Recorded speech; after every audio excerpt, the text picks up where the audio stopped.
Stolt Henriks gåsefod er super nem at bruge i køkkenet som erstatning for spinat. Den skal lige tilberedes, ligesom med spinat, men så er den altså bare så fed i tærter og hvad man ellers kunne finde på at smide spinat i. I gamle dage kaldte man den smørskrabbe, så det er faktisk ikke en helt ny plante i Danmark.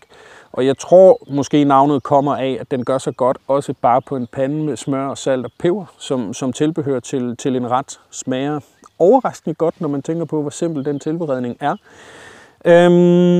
Og det er bladene. Det andet, man også kan høste her, der er faktisk mange ting, fordi skuddene kan man også lidt tidligere på sæsonen høste og tilberede ligesom asparges, dampe dem. Men det er de her frøstande, der begynder at komme op nu. Den er langt ude i familie med quinoa, og det gør også, at vi kan høste de her frøstande, når de begynder at blive brunlige. Så kan vi tage dem ind og tørre dem og bruge dem som erstatning for quinoa.